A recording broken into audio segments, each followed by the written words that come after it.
clase pasada nos quedamos en la...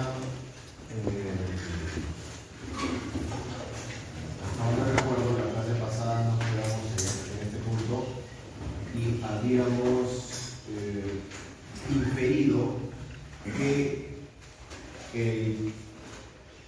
el periodo de agotamiento óptimo bajo un contexto de monopolio era mayor al periodo de agotamiento óptimo para un esquema competitivo. Sí y solo sí, tanto el agente competitivo como el monopolio enfrentan la misma función de demanda y se refieren al mismo bien, ¿verdad? O sea, es el mismo mercado. Caso contrario, todo esto se cae a pedazos. Y noten que estoy hablando en términos de óptimo, porque ayer justamente discutimos que tanto el competitivo como el monopolio pueden producir lo que les dé la gana. O sea, a priori no hay ninguna relación entre ellos en cuanto a producción, aún en un mismo mercado. Pero si estamos asumiendo que son eficientes y que son maximizadores, ok, entonces ahí recién podemos empezar a hacer comparaciones. Entonces tenemos que ser rigurosos por ese lado. Ahora, el día de ayer justamente comentábamos acerca de esto, de esta condición.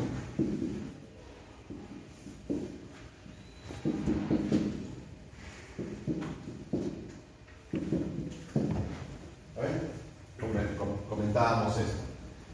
Esto es renta marginal descontada, es una constante. Quiere decir de que las rentas marginales descontadas entre periodos, o sea, del periodo 1 con el periodo 5, es igual a la renta descontada del periodo 8, o sea, todas son iguales en términos descontados. Pero en términos nominales, esta renta ya no es constante. Por lo contrario, es creciente. Debería crecer cada año. Recuerden la renta de escasez. La renta de escasez, ¿qué significa? De que cuando la receta, sí, está bien. Cuando vamos produciendo más, el stock, recuerden que el stock es fijo. Y si la producción es positiva, el stock se va acabando.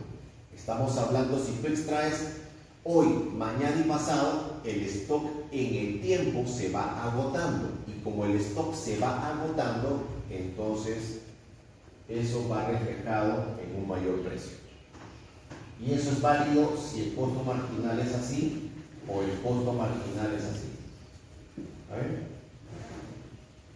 Entonces, si es así, deberíamos esperar que esto, la diferencia entre precio y costo marginal, sea creciente en el tiempo. ¿Ya?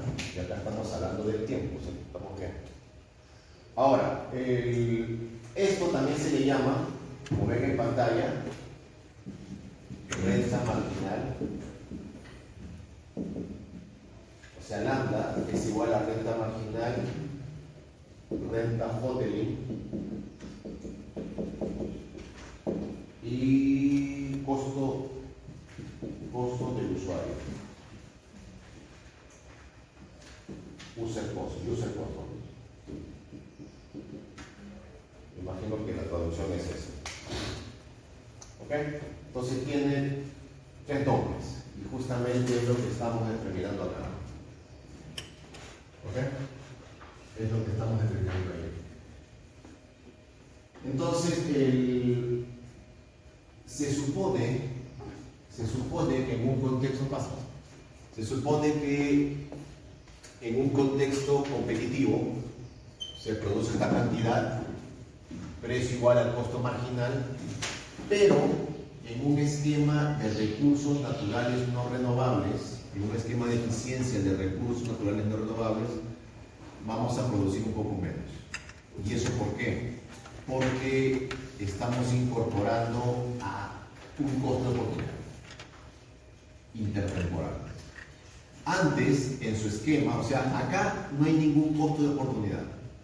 ¿Por qué? Porque recuerden que en este esquema, oferta, demanda, esto que les han enseñado a ustedes, miren, para que se pongan a cuestionar. Este es el esquema clásico que ustedes han visto en economía general y en micro 1, ¿verdad? Oferta, demanda, precio, cantidad, tu cubo eficiente, y eso está asociado a un precio en particular. Hasta ahí ningún problema. Pero en ningún momento ustedes se cuestionaron o su profesor cuestionó de dónde sale el cubo. ¿Será posible que tenemos toda la dotación de cubo posible? Nosotros nos preguntamos eso. ¿Qué estábamos asumiendo entonces? Que esto puede ocurrir hoy día, esto puede ocurrir mañana, esto puede ocurrir en cualquier momento. Recuerden que esto es en tiempo estático. Este es un tema estático, ¿verdad? No es intertemporal. Esto es estático. Esto puede ocurrir en cualquier momento. Ustedes nunca se cuestionaron y dijeron, oye, pero si esto es la asignación eficiente hoy día, quizá si transamos esto, ya no queda, o sea, ¿será posible que en 5 años ya no podamos transar lo mismo? ¿O será posible que en 2 semanas ya no podamos transar lo mismo, verdad? Nunca se preguntaron eso. De repente no era posible eso. Y ustedes estaban alegremente sacando una cantidad que no tenía ningún sentido. O sea, nunca se preguntaron por la dotación en la economía de Q. Nunca se preguntaron eso. Nunca se preguntaron si Q se iba a acabar. Si realmente tenemos el suficiente Q para hacer este gráfico varias veces. Nunca se preguntaron eso. Porque no estaban en tiempo dinámico. Mejor dicho, no estaban analizando en el tiempo. No estaban analizando en el tiempo. O sea, no estaban involucrando dinámicas. Entonces, si acá hubiéramos involucrado la dotación de Q, o sea, realmente lo que podemos producir con Q, por ahí que la cosa hubiera sido diferente ya. Eso es lo que estamos viendo acá. Esto es asumiendo que Q es infinito, o sea, podemos producir Q toda la vida, siempre el mismo Q. Y esto es un momentito. El hecho que produzcas Q hoy significa que ese Q ya no estará disponible mañana. Por lo tanto, te va a quedar el stock menos este. ¿Vale? Es como decir, si nosotros tenemos 10 barriles de petróleo hoy día, información perfecta, no hay más. Si nosotros extraemos el primer barril, pregunta, ¿ese barril estará disponible mañana? Ya no. ¿Verdad? Punto. Ya no. Mañana no va a estar disponible. Y si mañana no va a estar disponible, ¿eso qué significa? Hay un costo de oportunidad de utilizarlo hoy y no mañana. Ya, a eso me estoy refiriendo. Ese costo de oportunidad es nada. Acá ¿qué asumíamos? Que yo extraigo un barril de petróleo hoy y ese barril de petróleo va a estar disponible mañana, sí, y toda la vida. Algo que no tiene mucho sentido. ¿Por qué? Porque era un análisis muy grueso, un análisis estático, pero en dinámica esto no tiene mucho sentido.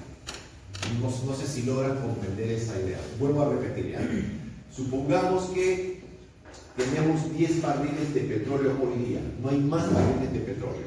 Si nosotros extraemos el barril 1, ese barril 1, pongámosle un número, barril 1, ese barril 1 ya no va a estar disponible para mañana. Mañana solamente estarán disponibles las 9 unidades restantes. ¿Entienden? Entonces, ahí estamos yendo en línea con que el stock se va acabando y que estamos incurriendo en un costo de oportunidad intertemporal. ¿Por qué? Porque el barril de hoy que estamos sacando hoy ya es un barril que ya no estará disponible mañana. Mañana solamente quedarán 9. Ya en este contexto estático, ¿qué estamos asumiendo aquí? Si esto fuera 10 barriles. Hoy es 10 barriles. En el análisis de mañana, ¿cuánto será esto? 10 barriles. Y pasado, 10 barriles. ¿Entienden la diferencia? Ya, entonces acá están los 10 barriles y acá están los 9 barriles, por así decirlo. Entonces estamos incurriendo en un costo de oportunidad intertemporal. En consecuencia, lambda es justamente ese costo de oportunidad intertemporal. Pero porque ya entiendo que lo que tú sacas hoy no estará disponible mañana. Ese es un costo de oportunidad, pero ¿por qué tiene que ser igual a lambda? Hasta ahora no me convence eso. ¿Qué dijimos ayer de lambda? ¿Cuál era su significado? En el esquema de optimización, en el lagrangiano. Por definición, ¿a qué equivale lambda? Acuérdense lo que pasa.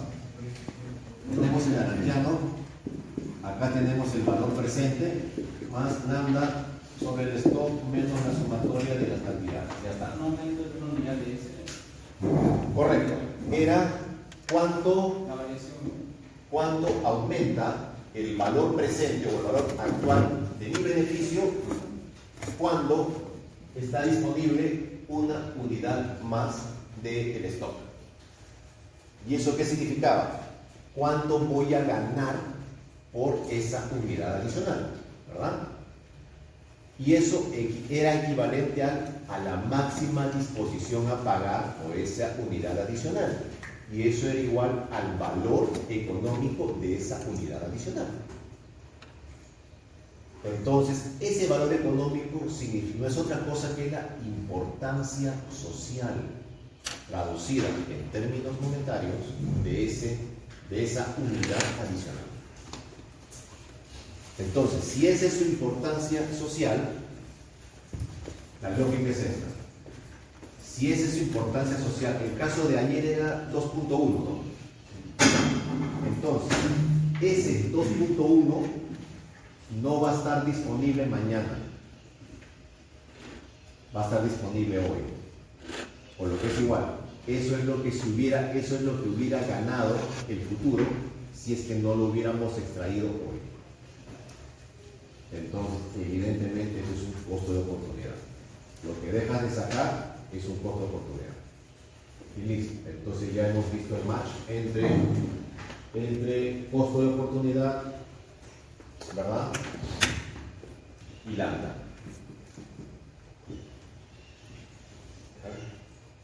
Entonces, bajo este ojo, esto que acabo de afirmar se cae a pedazos si es que incorporamos nuevos descubrimientos.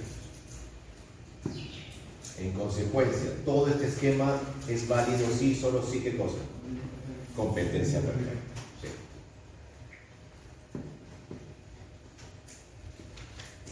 Entonces, muy en el fondo ya se van dando cuenta que estos modelos son solamente para hacer clase, ¿verdad?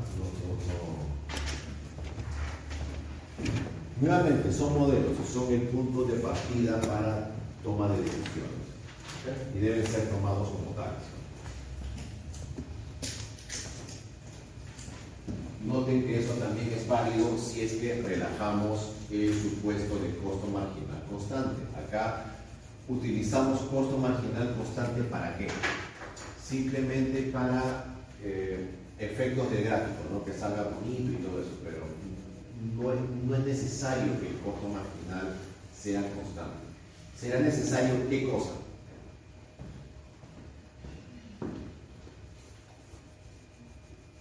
Acá se cumple que hay renta de escasez creciente. Sí, entonces esto es válido y esto también es válido. ¿Cuál es la condición del costo marginal entonces?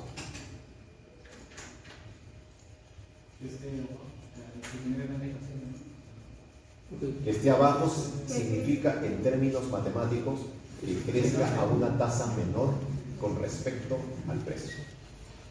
Suena mejor, ¿no? Eso. La tasa de crecimiento del costo marginal debe ser menor en comparación al precio. Pero eso significa también que, miren, eso que estoy afirmando no es condición suficiente. ¿Por qué? Porque el hecho que crezca menos puede hacer que esté por acá, ¿no?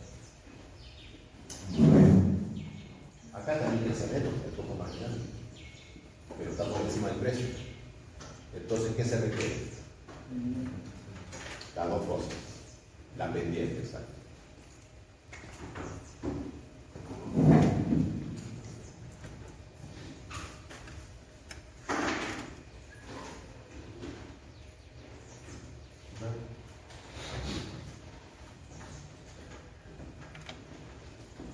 Acá está, miren, si ustedes pasan este costo marginal, o sea, miren, si ustedes pasan este costo marginal al lado izquierdo, ¿qué es lo que le queda? Renta hotelín o costo del usuario igual a precio menos costo marginal, ¿no? Pero si lo vemos de esta manera, ¿qué significa? De que antes, por ejemplo acá, no se incurre en ningún costo de oportunidad. En el esquema clásico, ¿no? No se incurre en ningún costo de oportunidad. Es cero. ¿Por qué? Porque asumimos ¿qué cosa? Si hoy día producimos 500 unidades, mañana será posible producir 500 también. Y pasado mañana también 500. O sea, no nos preocupemos con eso. Lo cual es medio jaló los pelos también. En cambio, acá ya estamos incorporando eso. ¿Ya? Entonces ya se van dando cuenta que es ese modelito que tenemos de... O sea, es importante que empecemos a analizar este modelo tan básico de economía, ¿no? De un mercado, de un bien para un bien privado. Entonces, a ver, esto en economía ambiental nosotros vemos, en economía ambiental nosotros identificamos en el capítulo 3 cuáles son los causales de los problemas ambientales. Y los causales de los problemas ambientales son la presencia de fallas de mercado tipo fallas de política, ¿ya? Y las fallas de mercado constituyen las violaciones a todos los supuestos que están aquí. Entonces, en economía ambiental identificamos cuáles son los supuestos. La pregunta es, ¿ustedes han identificado cuáles son los supuestos de esto en micro o en bienestar o en algún curso?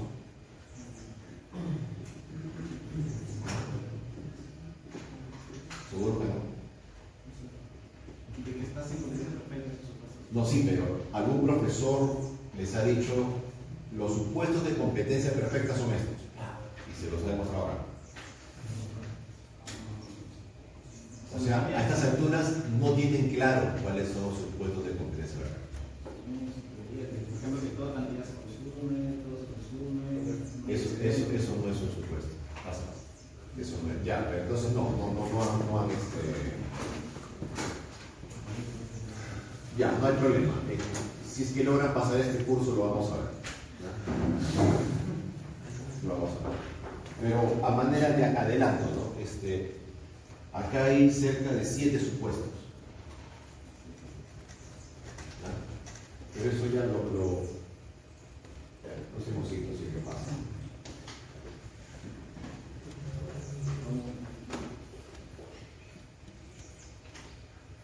Ya, esto es la parte de ejercicio. Esto, miren, toda la dinámica vamos a dejarla al final, ¿ya? Porque vamos a meternos puro ejercicio y todo esto va a quedar claro. Esto es sumamente fácil, ¿ya? No es nada otro mundo. Miren, ¿se acuerdan que el modelo Hotelling era claro? Acá está, ¿no? Carl Hotelling Paper del año 31. Quiere decir que en el año 81 cumplió sus bodas de oro. Y le hicieron, no casi un homenaje, ¿no? Pero le hicieron una revisión de la discusión y aportes de este modelo, ¿ya? Para que vean. Y de Barajan y Fisher, hasta donde yo entiendo es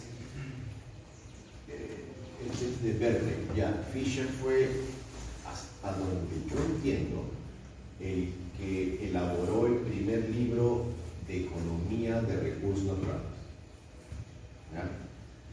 Hasta donde yo entiendo, si es que no fue apartada punta, pero esto fue a fines de los 70.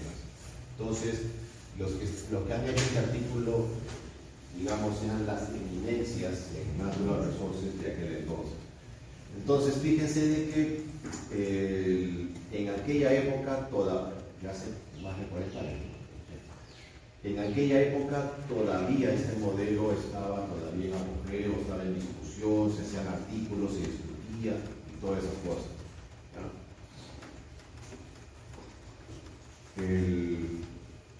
Justamente este es el artículo que les había presentado en una de las primeras clases, el de Miller y Upton, que ellos trabajaron el tema de el principio de valoración de Hotelling, ¿no? En el que trataban de identificar a partir de una implicancia del modelo Hotelling, o sea que las rentas marginales crecen y son descontadas, al final se anulan y al final queda una ecuación econométrica. Se los presenté en el paper, recuerdo.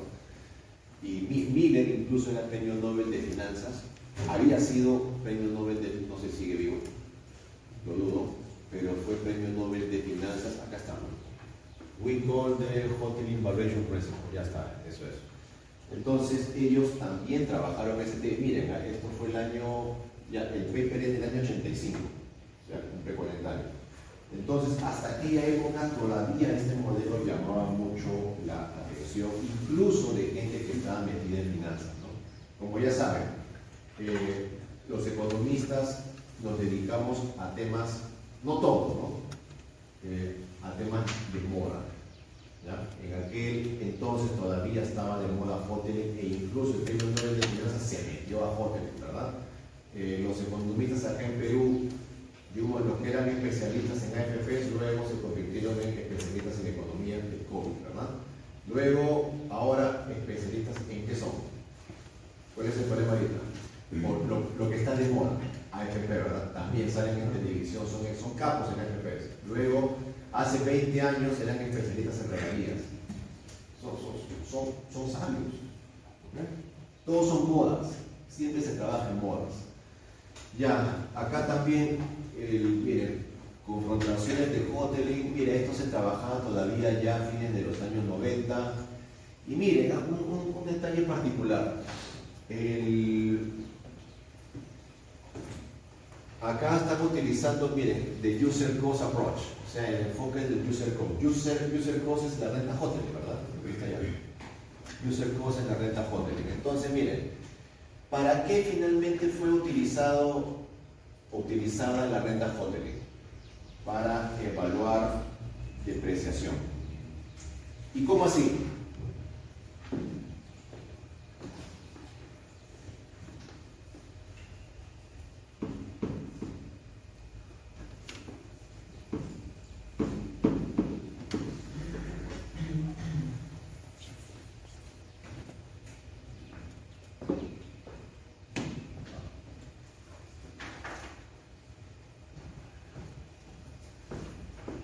¿Se acuerdan de esto? A ver, voy a hacerles la demostración ya para que comprendan por qué es que este tema de la renta Hotelling, o sea, ¿qué tiene que ver la renta Hotelling con medir el ingreso sostenible? Entonces, en economía también se han acuñado en macro, porque este es un tema casi de macro y ambiente, perdón, macro y recursos naturales, no es ambiente, es macro y recursos naturales. Se acuñó el término de ingreso sostenible. Ingreso sostenible fue un término acuñado por Higgs. Sí saben quién fue Higgs, ¿verdad? El de la demanda higsiana, Higgs, ¿no? El que creó todas esas medidas de bienestar, o al que se le atribuye eso. Entonces, él acuñó el término de ingreso sostenible. ¿Cuál creen que debe ser por intuición, cuál es la lógica de un ingreso sostenible? ¿Qué entienden por sostenible? Ahora que está de moda y está por todos lados ese término, y que se utiliza para un enfoque romántico, y cuando piensan en sostenible es los pajaritos, que los leones, ustedes se pueden abrazar con los leones, los tigres, ¿verdad? Un mundo donde pueden hablar con los animales y todo es paz y felicidad, todo es romántico, colores, arcoíris y todo lo demás, ¿no? Ya, eso es cualquier cosa. ¿Qué es sostenible para nosotros? ¿Qué sería sostenible? ¿Qué deberías? ¿Cómo deberíamos interpretar nosotros el término sostenibilidad? usarlo a través del tiempo.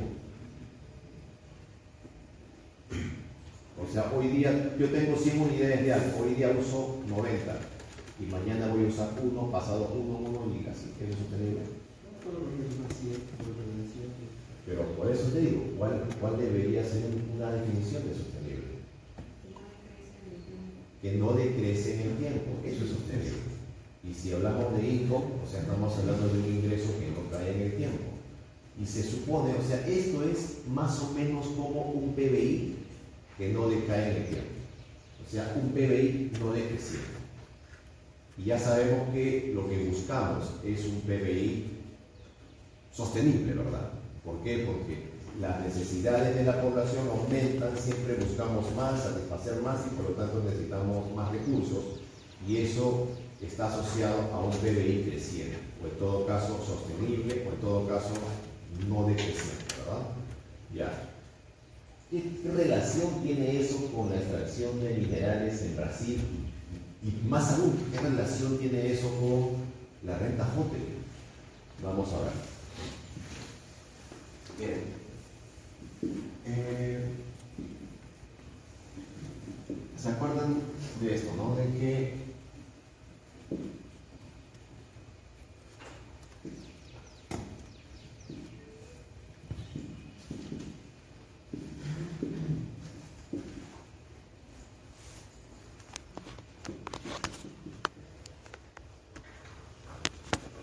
¿se acuerdan de esto?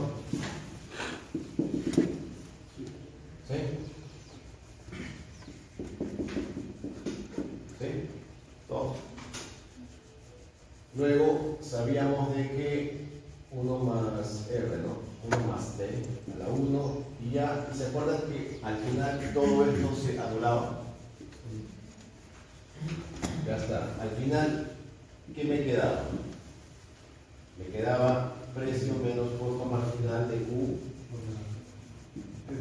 por la 1 más 2 más patatita, ¿verdad? ¿Sí? Ya, esto era igual a R, mayúscula que es las reservas. Por lo tanto, teníamos esto.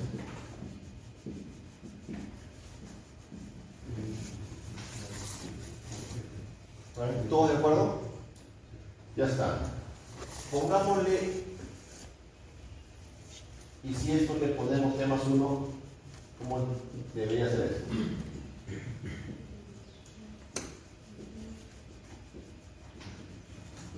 ¿Está bien? Ahora, BT más 1 menos BT, ¿a qué es igual?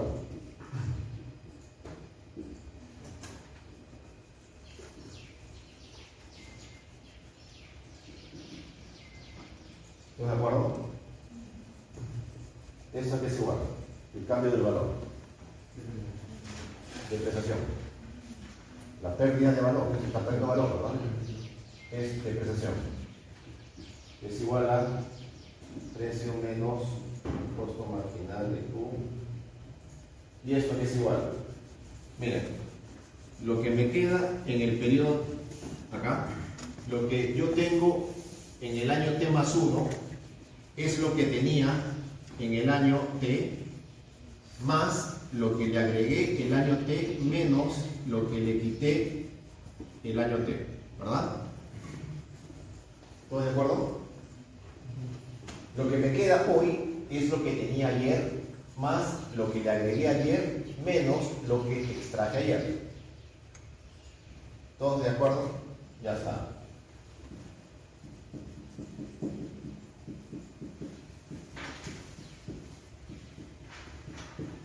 ¿Está bien? Ya está. En este modelo de competencia perfecta, ¿hay adiciones? No. Por lo tanto, ¿esto a qué es igual? Menos QT. ¿Está bien? O sea, ¿esto a qué es igual? Menos QT. Ya está. Por lo tanto, la depreciación es igual a precio menos costo marginal de Q menos. Listo. ¿Me parece fácil esto? Claro que sí. ¿Ya? Entonces ya sacamos la depreciación. Así, de un porrazo.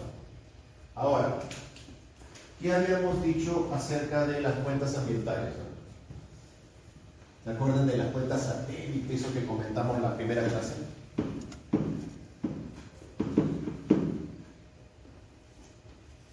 Habíamos dicho lo siguiente, que el Producto Nacional Neto es igual a, o sea, debe contener,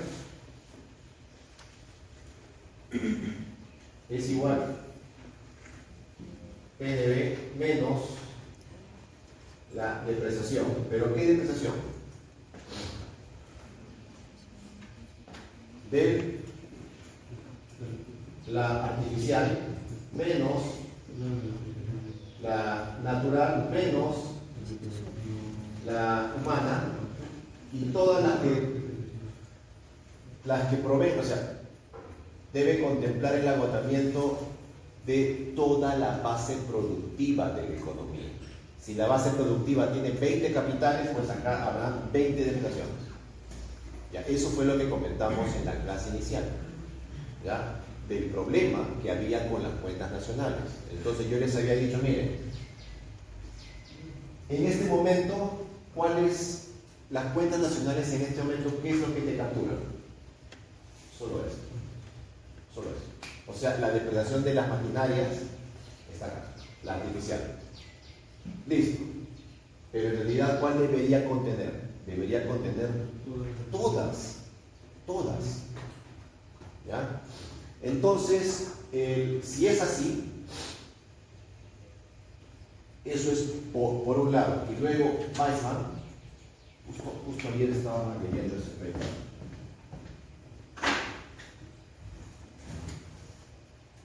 Justo Weissman, acá está el...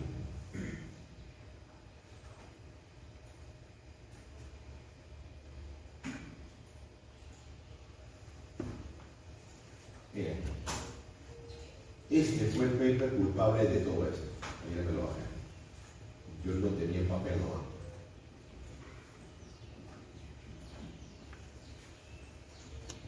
Ya miren, esto salió el año 76, en febrero del 76, ¿ya? Y miren, solamente es chiquito, miren. Ahí está. Menos, o sea, mira, pero es chiquito, o sea, la parte es chiquito. Ya, pero este artículo es uno de los más citados a nivel mundial en economía. ¿Por qué? Porque este artículo de Weissman, fue profesor de Harvard, él fue el que demostró lo siguiente. Fue el primero que lo hizo.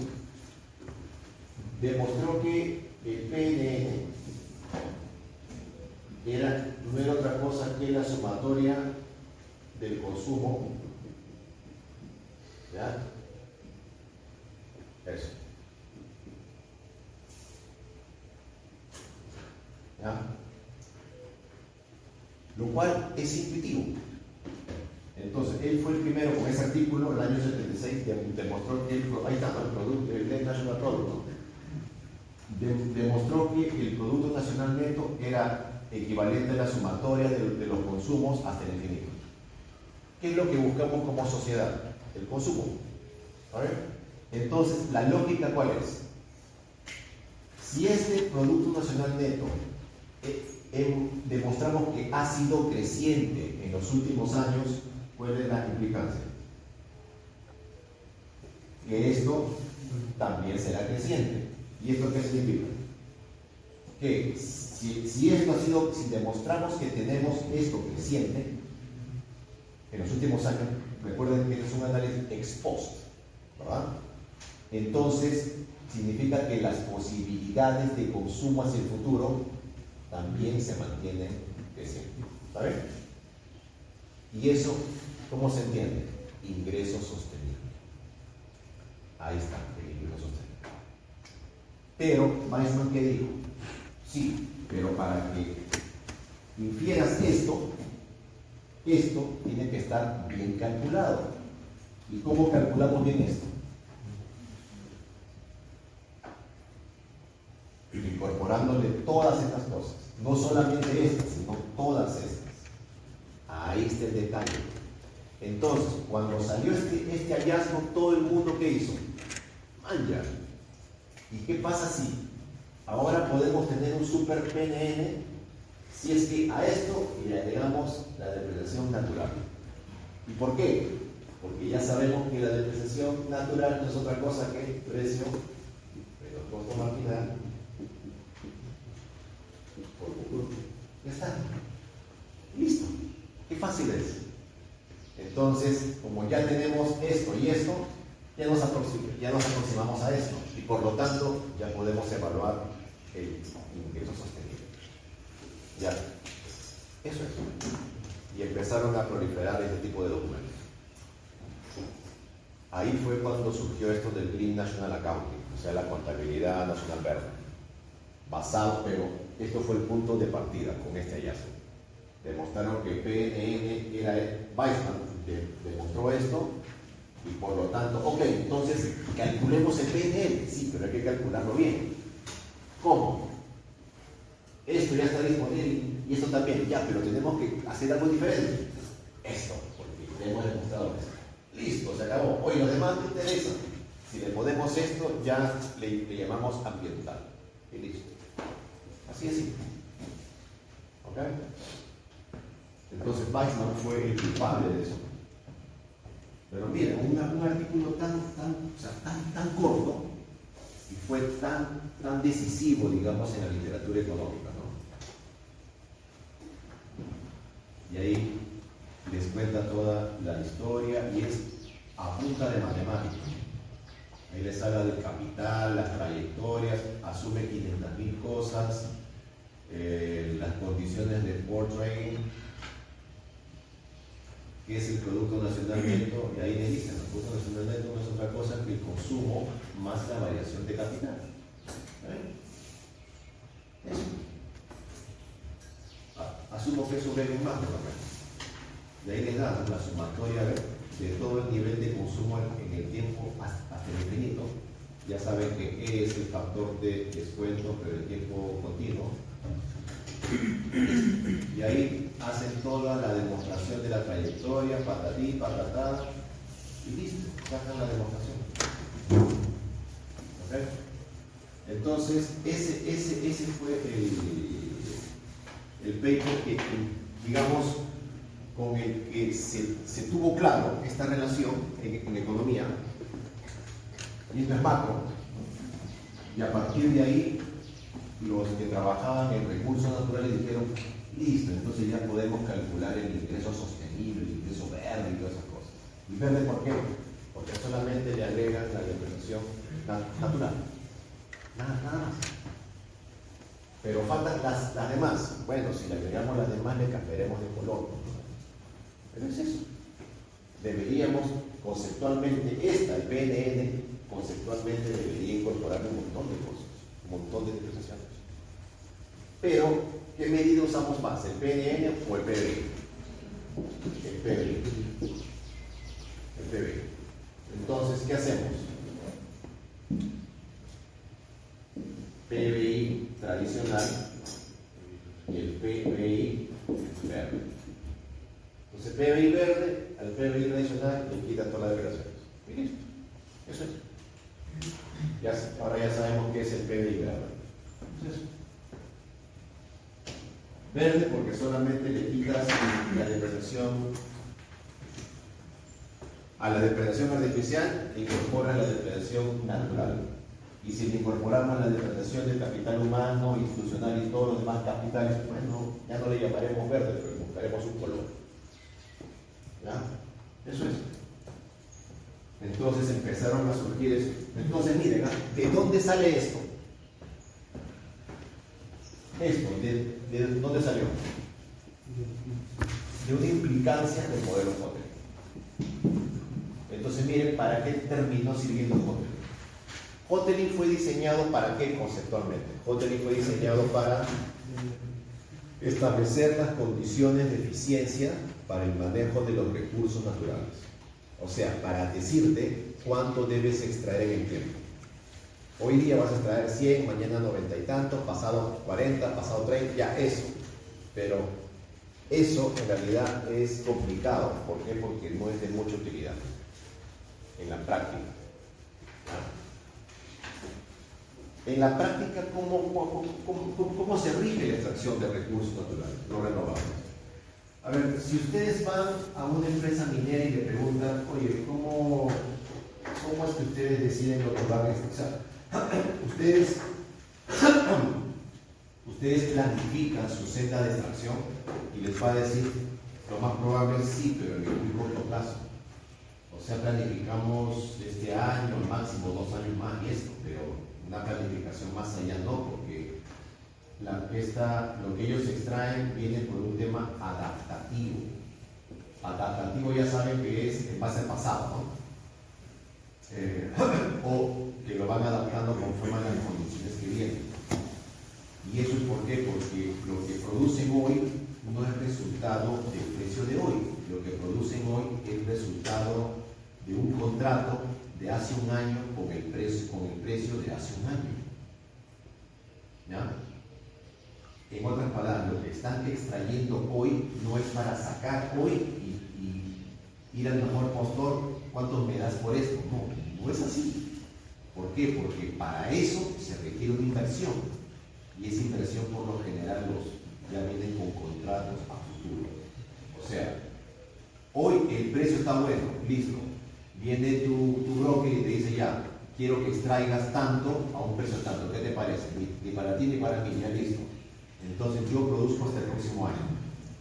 Esa producción ya no depende del precio del próximo año, esa producción depende del precio de hoy, porque hoy hice ese contrato. Y esto es exactamente la misma figura, o es una figura similar con respecto a la oferta de bienes agrícolas, de la producción agrícola. Ustedes saben que lo que está produciendo el agricultor hoy día fue planificado cuando. Hoy día, o sea, produjo porque había que producir hoy día, o produjo en base a las expectativas de la campaña anterior. Si la campaña anterior hubo buen precio, es esperar que esta campaña también lo haga, ¿verdad?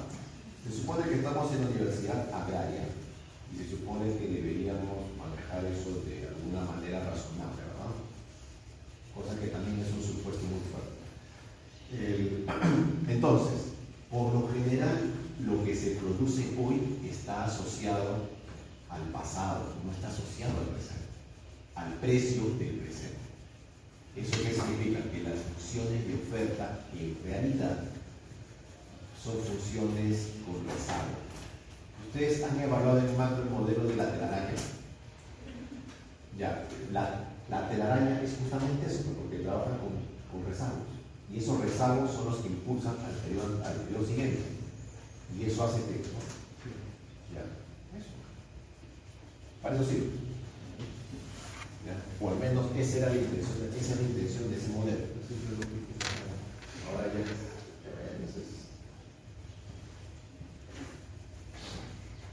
¿ok? Entonces, de esta manera empezaron, ya miren, hace 30 años ya empezaron a trabajar estos temas de midiendo el ingreso sostenible.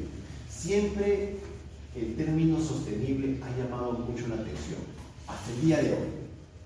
Tiene muchos significados, pero en aquel entonces trabajar con sustainable income, o sea, ingreso sostenible, ya era una cosa, ¿no?, interesante. Pero todo eso está amarrado al hallazgo de Weizmann en el año 76, o sea, hace casi 50 años. Entonces ya saben de dónde surge esta idea de ingreso sostenible. Y a partir, como ya se empezó a trabajar estos temas de depreciación de recursos naturales, ¿por qué? Porque esto es relativamente fácil de calcular. Entonces, si ya calculas esto, oye, esto es relativamente fácil, al toque calculas esto y al toque tienes esto. Y listo, y se acabó, ya está, soy famoso. Entonces empezaron como necesitamos hacer más investigación con lo mismo, la investigación más fácil que podemos hacer, entonces vamos a hacer un artículo solamente de tipos de depreciación. Y hay varias fórmulas para calcular la depreciación de un recurso natural no renovable. Y eso justamente es lo que trabajaba en aquel entonces Mike Gomo. Mike Gomo ha sido, hace 10 años fue el editor de Ecological Economics. O sea, Ecological Economics es un journal que es algo así como El Comercio el día domingo. O sea, es el journal más caliente, más donde todos quieren publicar, bueno, donde todos queremos publicar. ¿Por qué? Porque ese es el journal con uno de los factores de impacto más alto en el área económica ambiental, y eso garantiza que sea leído y que sea sumamente popular lo que tú publiques ahí. ¿Ya? Entonces, pero ¿a qué voy con esto? De que él es economista ecológico, sí, y que hace trabajando con temas de minería, ¿no? Pero él, digamos, y en el capítulo 5 vamos a retomarlo a este tipo, porque este tipo fue el que prácticamente zanjó una discusión sobre desarrollo sostenible, y no desde una perspectiva ecológica, sino desde la perspectiva más económica que pueda haber, o sea, más neoclásica que pueda haber. Entonces, aparentemente los de economía ecológica aborrecen la economía neoclásica, de hecho surgen como un rechazo a la economía neoclásica, pero este tipo, que fue el editor de Ecological Economics, era el más neoclásico que había, y ya vamos a ver por qué. Entonces vean de que por acá está Hoteli. No tengo acá o sea, creo que sí tengo el teléfono, no lo vamos a ver. Entonces vean para qué, o sea, a raíz de este hallazgo también se empezó a trabajar temas de depreciación. Utilizar la depreciación para corregir el ingreso, pero no se trabajó el tema para lo que fue diseñado el modelo Porter. Ahí también ven temas de depreciación. Miren, acá. La cantidad necesaria está dada por la diferencia entre renta Hoteling y la suma descontada de o sea, acá lo que hacen en este paper es, justo ayer tuve ¿ustedes han escuchado de ganancias de capital? El término ganancias de capital. No sabía. El término ganancias de capital en macro es un componente muy importante, porque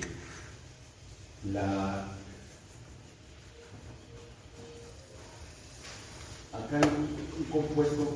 A ver, una cosa es cambio de valor y otra cosa es valor del cambio. Son cosas como el día y la noche. Cambio de valor y valor del cambio. Eso que hemos visto allá, la depreciación, ¿qué es? ¿Cambio de valor o valor de cambio? Cambio de valor. ¿Ya? Entonces, esto es cambio de valor. Esto es cambio de valor. Y valor del cambio es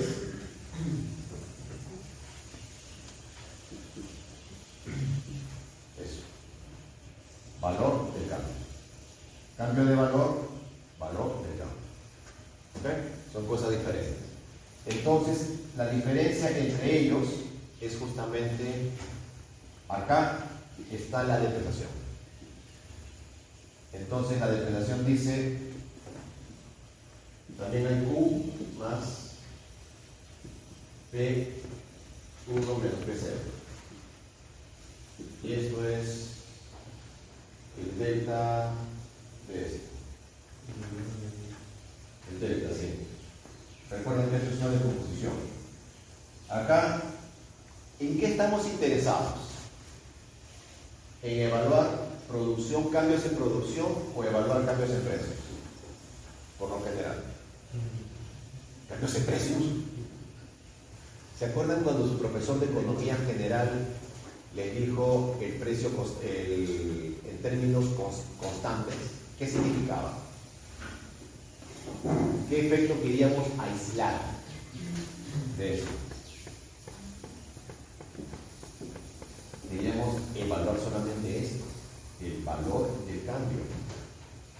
¿Vale? No queríamos evaluar este término. Este término es las ganancias de capital, lo que es atribuible a los precios, a variación de precios nada más.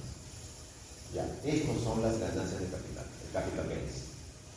Entonces, lo que dice este compadre es que esto debe ser incorporado. Por lo general, esto no es incorporado por los economistas, porque los economistas queremos la medida de ingresos atribuir, o sea, solamente queremos evaluar cómo cambia la opulencia de nuestra producción, no cómo cambia por los precios. Por eso es que siempre utilizamos en términos constantes. Si utilizamos términos constantes, estamos omitiendo esto. Pero lo que dicen es, no omitas esto, porque este débito, o sea, de toda la riqueza que tú obtienes, una parte es, para hacerlo más contextual, de todo el dinero que tú recibes, una parte es porque estás produciendo más y otra parte es porque aumentaron los precios, ¿correcto? Ya está. Entonces, realmente, ¿qué es lo que mide tu eficiencia? ¿Por lo que produces o por el efecto de los precios? Por lo que produces. Y el efecto de los precios son una ganga en realidad, porque no lo habías planificado. Ya. Esa ganga, los economistas la hacemos de lado, ¿sí? Porque eso no es atribuible a nosotros, eso es atribuible a razones random. Ya. Entonces, esas ganancias de capital debemos aislarlas. ¿Saben? Pero otros dicen, no, conceptualmente y matemáticamente tienes que incluirlas. ¿Por qué? En la deflación. ¿Por qué? Porque estas ganancias de capital sirven justamente para financiar. Entonces, depende. Si tú eres un privado y quieres evaluar cuán bueno eres, quita esto, porque esto te está distorsionando. Lo que tú quieres es evaluar esto.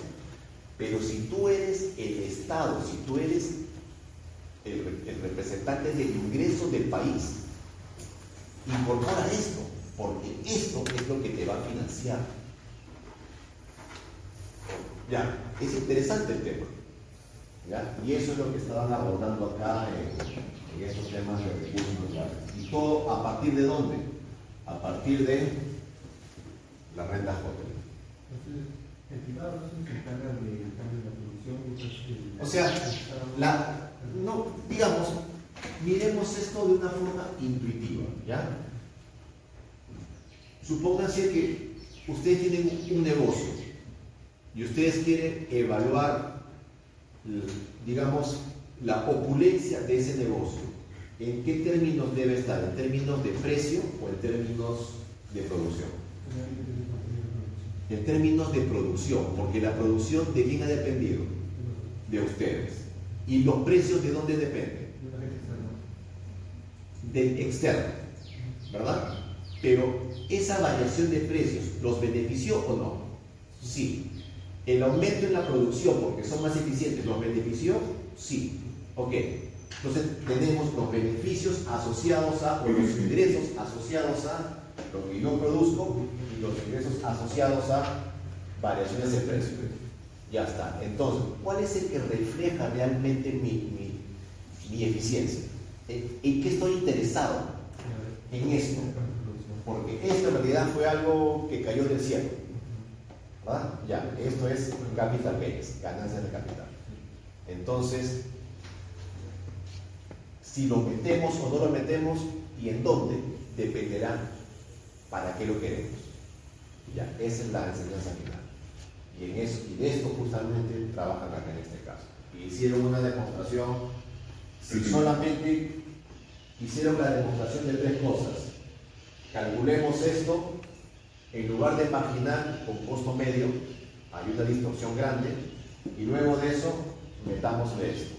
Y pucha, las 3 medidas son día, la noche y la madrugada, o sea, difieren totalmente.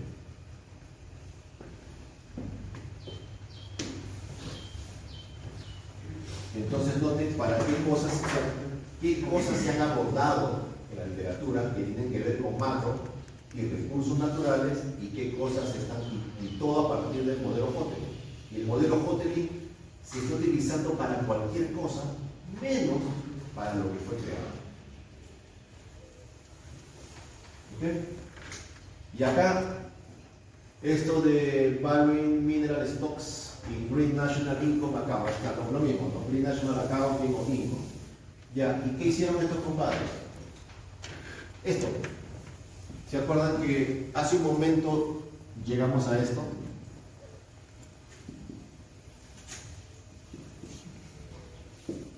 ¿Se acuerdan? ¿Sí? Hace un ratito. Ya, lo que hicieron ellos es esto.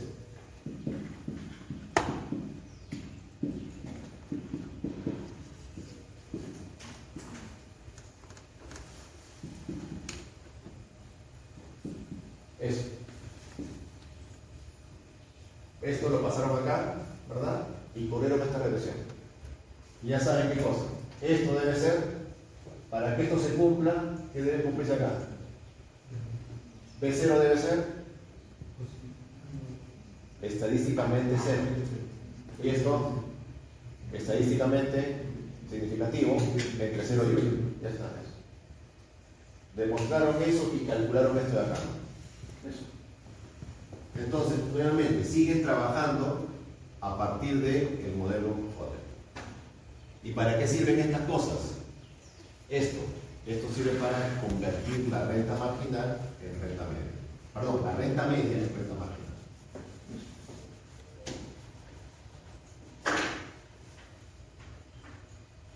Y acá hay algo alucinante, miren, es estimando la depreciación de timber. Timber es la madera, ¿no? En la Amazonía brasileña. La depreciación, pero la depreciación no se supone que es para maquinarias, para stock de capital. Sí. La madera es un stock de capital, sí, también se deprecia. Pero ¿por qué debe depreciarse si la madera es renovable? ¿Un computador se renueva? No. A menos que lo intervengamos, ¿verdad? Perdón, un árbol se renueva. Sí. Entonces, si se renueva, ¿por qué calcular su depreciación? Entonces, la depreciación parecería estar hecha para los no renovables, los cuya producción es positiva, van a terminarse agotando. Pero los recursos que son renovables se renuevan y por lo tanto no hay agotamiento. Y por ende no hay depreciación. Entonces, acá hasta donde yo entiendo, este fue el primer compadre que trabajó esto de la depreciación para la madera. Lo cual es, parecería un contradictorio, ¿verdad? Pero no, y miren, acá utiliza un enfoque generalizado siguiendo a Vince ya, we also calculate hotel rents. Siguen calculando las rentas, pero ¿para qué? No para establecer las condiciones de eficiencia en el manejo de los árboles, no, fue para depreciación. Seguimos con depreciación. ¿Okay? ¿Y la lógica cuál es? Que esto era para el mahogany, ¿no? El mahogany creo que es caoba, ¿verdad? Y las maderas muy finas, como la caoba, el cedro, son maderas que tienen un lento periodo vegetativo. O sea, son muy lentas de crecimiento y por lo tanto el tamaño comercial se obtiene en 30 a 40 años, si no más. ¿Qué significa esto? Que si la tasa de extracción es alta y la tasa de regeneración es baja, porque crece muy lento, puede replicarse en 8 años, por balance. Que la tasa de regeneración neta tiende a 0. Y si el recurso, y si la tasa de regeneración tiende a 0, ¿qué implica? Que el recurso se regenera o no se regenera. Que no se regenera. Y si no se regenera, entonces es un recurso renovable. Esto me parece que encaja en el no renovable. Listo. Y por eso es que utiliza depreciación. Utiliza la fórmula de depreciación hecha para un recurso no renovable, minería, lo utilizan para el sector forestal. Algo que ojalá lo esperen. Pero aunque no lo crean, funciona mejor. ¿Y saben por qué? ¿Cuál es el supuesto del modelo Hotel? El primer supuesto. Ahí está, en su papel. Lo vimos ayer. ¿Cuál es el primer supuesto? Información perfecta. Conocemos las reservas. Ya. En otras palabras, el stock es fijo. ¿No? Es fijo. Ya. Pregunta. Estas maderas crecen, demoran la vida en crecer. ¿Su stock es fijo? Sí, prácticamente fijo. De hecho, están casi extintas, están agotadas. Lo otro, ¿el precio crece o no en el modelo Hotel? ¿Se acuerdan? ¿El modelo crece en el tiempo o no? Sí. ¿Y por qué crece? Por el agotamiento. El precio de las maderas finas efectivamente crece en el tiempo. ¿Por qué? Porque no hay. Se ponen más caras. O sea, todo lo que propone Hoteling sí se cumple, pero no para la minería. Se cumple para la madera fina. O sea, encaja mejor. Encaja mejor. Por eso es que los resultados que sacan estos compadres son muy buenos, o sea, son muy racionales. Entonces, miren, un modelo que fue un modelo diseñado en los años 30, que fue diseñado para el caso de una pequeña mina, no se utiliza para determinar las condiciones de eficiencia de una pequeña mina, sino se terminó utilizándose en dónde? En el sector forestal, o sea, algo jalado la pena. Pero encaja. Y acá también, miren, growth and green income, o sea, crecimiento e ingreso verde, ya estamos con el término verde. Ya hemos reemplazado el sostenible por el verde. Suena igual, suena bien, ¿no? Ya desde entonces ya estamos hablando de verde, sostenible, eso ya lo tienes. Y eso utilizan para el caso de la minería en Chile, ¿verdad? Acá miren, está utilizando este esquema de Weissman, ¿no? O sea, él se basa a partir del hallazgo de Weissman, o sea, justifica este artículo a partir de acá. Y por acá utiliza las rentas Hoteling, por ahí dice.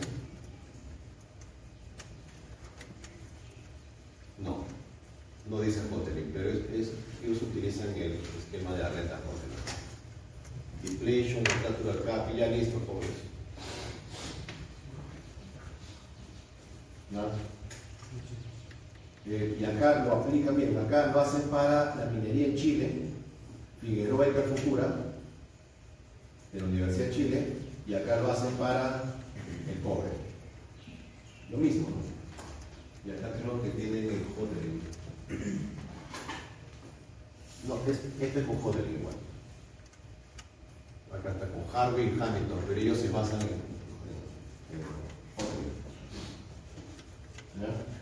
Y también su profesor de Economía de Recursos también se metió a eso. Habla que sí, que la sostenibilidad, miren, que me está haciendo un artículo de sostenibilidad. ¿Ok? Entonces, y acá está, ¿no? Utilizamos el enfoque de la renta Hoteling. ¿Cómo surgió esta idea? O sea, yo también soy parte de los economistas que utilizaron el modelo Hoteling para cualquier cosa menos para lo que fue inicialmente diseñado. ¿Y cómo es que surge esta iniciativa? ¿O cómo es que surgió? Ahí se dan cuenta que está Figueroa ahí, ¿no? Y Figueroa trabajó acá y trabajó acá para el caso de Chile. Ya está. Y Calfucura también. Y acá también está Calfucura. Entonces, justo cuando termino la maestría, había que hacer la tesis. Entonces, como yo estaba becado, tenía que hacer la tesis rápido, porque si me demoraba, la beca estaba... Tenía como un año más de beca y si no hacía la tesis en ese tiempo, ya tenía que pagarme. Y como egresé de la granja, un punto más cansado. Entonces, había que hacer la tesis y en aquella época no estaba tan masificado esto de los turnos, todas estas cosas. Entonces entré a la biblioteca de la Secretaría y tenían un montón de revistas, ¿no? Antes la cosa era impresa más que todo. Entonces recuerdo que agarré un journal y dije, a ver qué tema puedo hacer, qué tema, y justo agarré Resources Policy no era esta revista. Era esta, sí, Environment and Development Economics, que estaba en Secretaría. Y encontré este artículo, Este de acá. ¿ya? Y le escribí, ahí está el email de Figueroa. Él era de la Universidad de Chile, entonces le escribí y le dije, oye, la clásica, no está bajando artículo, te pedí todo, pero tendrás la versión en español.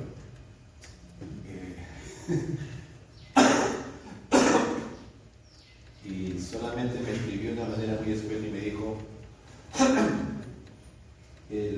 yo le comenté, no quiero hacer mi tesis, estoy interesado en el artículo que tú has escrito, me ayudaría mucho si me pudieras pasar tu artículo en versión español.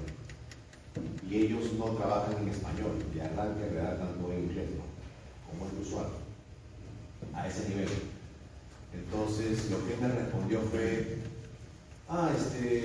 hola Carlos, yo también he sido asesor de un muchacho boliviano y también puedo servir. Algo intentó decirme con eso, pero Resultó siendo mi asesor de tesis y finalmente esta fue la tesis de maestría, el resultado de la tesis de maestría y bacán. Logramos publicarle una buena revista en aquel entonces, bueno, hasta ahora. Y justamente por ese motivo, y justamente para trabajar esta tesis, es que gracias al trabajo que tuve en esta tesis y que me animé con ese tema, es que les puedo hacer esta clase, ¿no? O sea, si todos esos temas que manejo de ingresos, sostenibilidad, todo lo que es esta clase o este curso, es justamente gracias a lo que logré aprender haciendo la tesis, ¿ya? Entonces eso es lo que comparto con ustedes. En concreto, nosotros también aplicamos ese esquema de depreciación que vemos ahí y lo aplicamos al caso peruano y también encontramos, como todos los estudios, encontramos que la medida de ingreso tradicional está sobreestimada. ¿Y por qué? Porque no está incorporando la depreciación del capital natural. Y claro, acá se corroboró lo que yo les había comentado en la unidad 1, ¿no? De que si la medida de ingreso tradicional está sobreestimada, o hay grandes indicios de que está sobreestimada, entonces ¿por qué no hacemos algo? ¿Por qué no trabajamos más estas cosas? Y la sospecha es de que al demostrar, o sea, yo creo que a un tomador de decisión o al esquema político no les gusta que tú le digas, oye, no estamos creciendo al 5%, en realidad estamos creciendo al 1,9%. Eso no es atractivo, eso no es políticamente correcto. No le puedes decir a la sociedad, oye, no estamos tan bien como yo te había dicho que estamos, ¿verdad? Entonces, presumiblemente por ese motivo es que estos temas de Green National Accounting o Sustainability, como quieran llamarlo, finalmente no ganan mucho en toma de decisiones. O sea, es más que todo termina siendo un esquema académico. ¿Por qué? Porque la parte política es muy fuerte en estas cosas. Entonces, esa es mi presunción, mi hipótesis.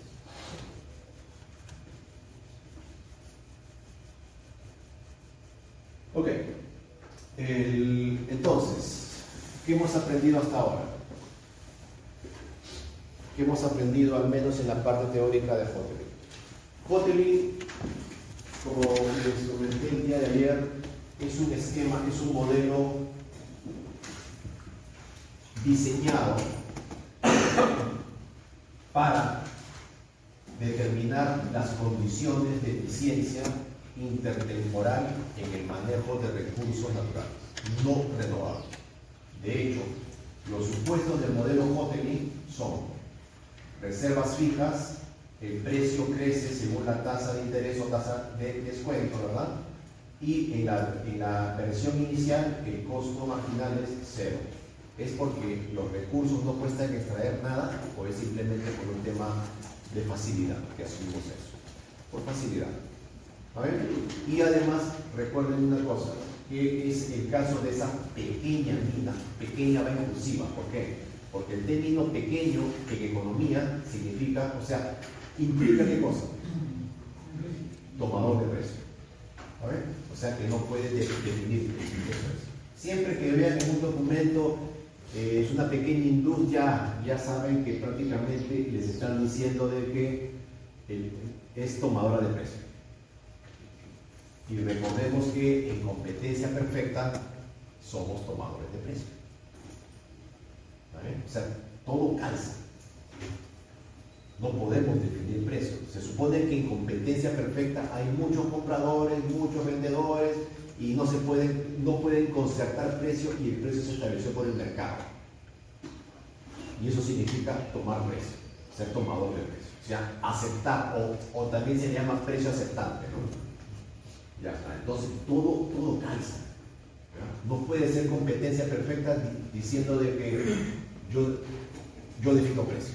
¿Ya? Es un jarrón de pelo, ¿no? Eso no es competencia perfecta. Entonces, miren, ¿no?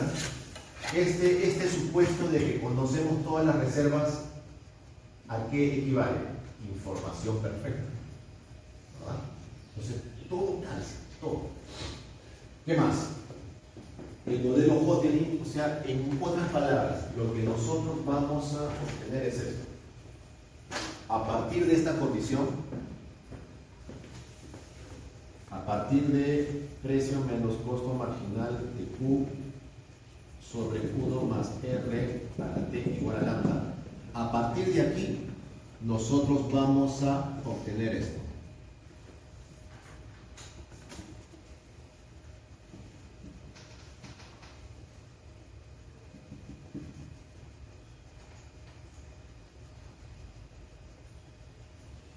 Vamos a obtener eso. Esto es el vector de cantidades eficientes. ¿Vale? Por eso tienen su asterisco arriba, que va desde Q0 o de Q1 hasta Qn, que es el periodo de extracción. ¿Cuánto debe ser el Qn? 0, porque si llegas hasta el final quiere decir que ya se acabó todo. ¿Ok? Entonces, solo este mix de cantidades, hacen que se cumpla esto. De hecho, esto proviene de acá. ¿Y esto de dónde salió? ¿Cuál fue la condición para obtener esto? ¿Cuál fue la condición para obtener esto? Ayer lo vimos. ¿De dónde salió esto? ¿Qué hicimos para que salga esto?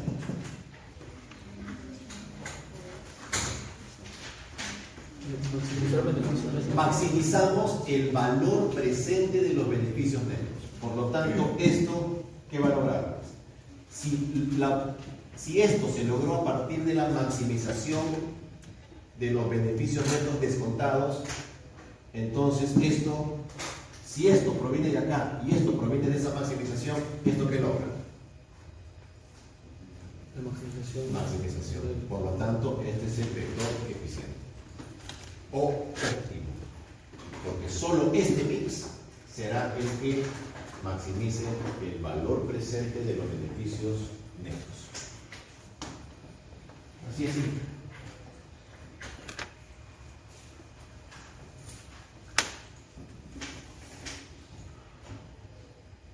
Esto es lo que estamos buscando. Para eso sirve. Queremos saber cuánto tenemos que extraer aquí, cuánto tenemos que extraer aquí, ya, esto es lo que estamos buscando. Para eso sirve Hotelling.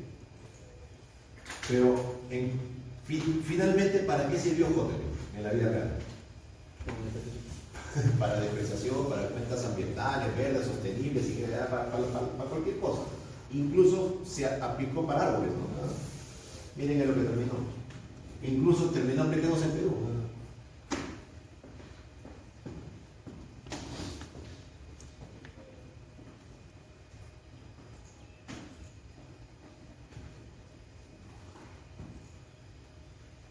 ¿Ok?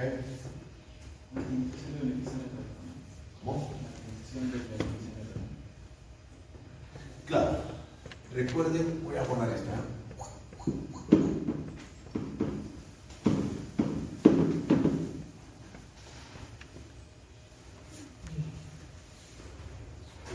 Ayer vimos esto, ¿no? Max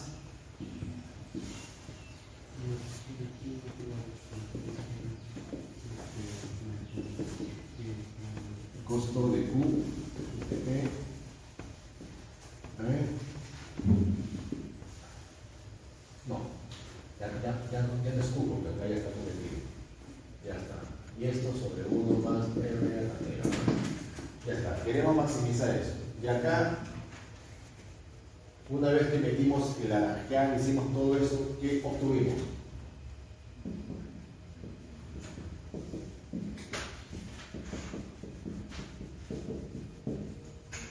Y luego de esto, ¿qué obtenemos?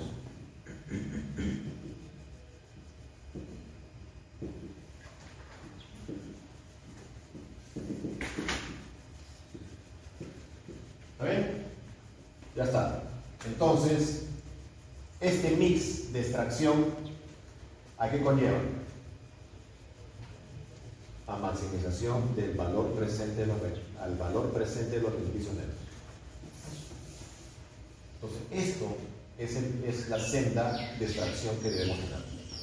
Si extraemos estas cantidades en este periodo N, garantizamos que ganamos lo máximo que se pueda. Y esa es nuestra función objetivo, ganar lo máximo que se pueda. Por eso que a esto se le llama el vector óptimo, o esta es la senda óptima, ¿no? Cuando es un vector de cantidades, es una senda, porque esto lo va a decidir en el tiempo. Porque primero es el 1, luego es en el tiempo. Trabajamos en el tiempo. De hecho, estos son índices, son tiempos, ¿no? El año 1, año 2, año 3, así.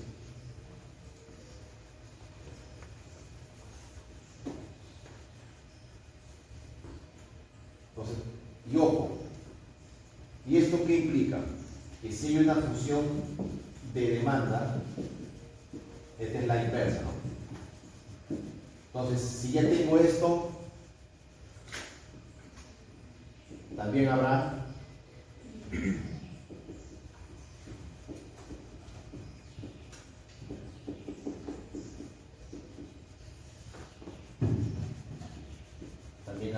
el vector de precios. No obstante, el vector de precios es, ¿qué relación habrá entre esto y esto?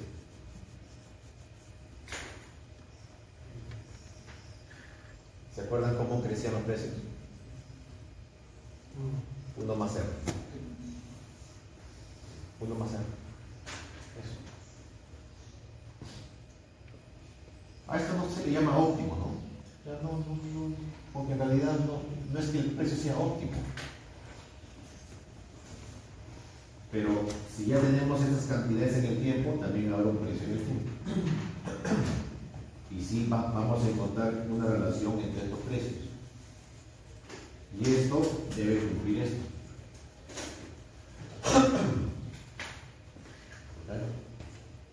Acá nomás se dan cuenta, ¿no? ¿Qué pasa si el costo marginal es 0? El precio crece al R%. Claro, para que sea constante debe crecer al R%, para que pueda irse. Todo calza.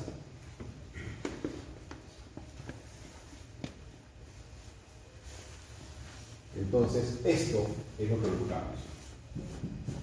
Pero finalmente, ¿en qué terminó sirviendo todo esto?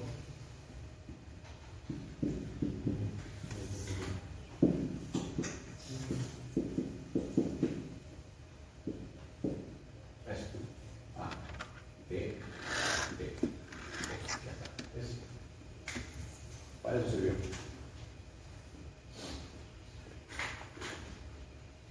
¿Y esto para qué fue utilizado?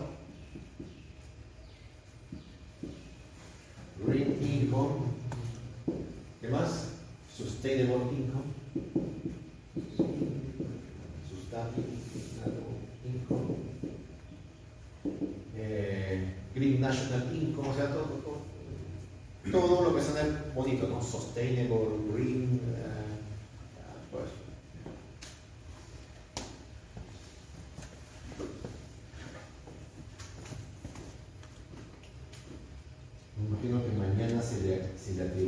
algún color al capital humano, ¿no? Y también saldrá, digamos, el color azul, ¿no? Saldrá el PBI azul, ¿no? Cuando veamos la forma de incorporar la liberación del capital. De hecho, sí se puede calcular, yo lo calculé hace años. Sí se puede.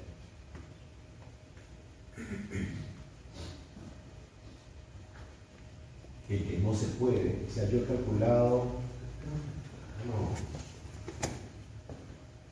si no llegué a calcular.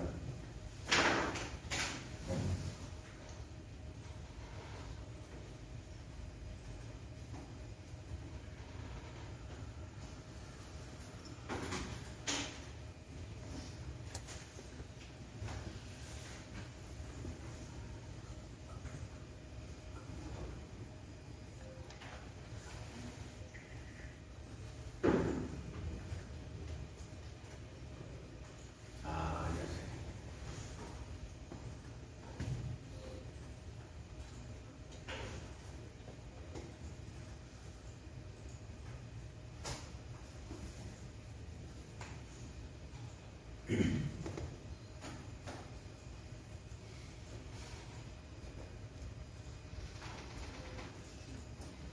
Ahí está.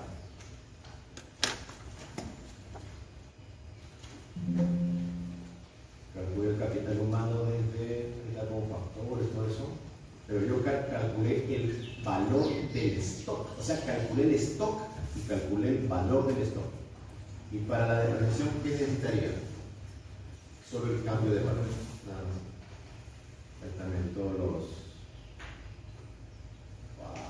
ahí está, ¿no? Valor. Calculé precio sombra, todo eso. El tiempo continuo también. Sí. Eso tendría que retomarlo. Pero sí, llegué a estar bien metido en estos temas. Ok, muchachos, sin dudas, consultas.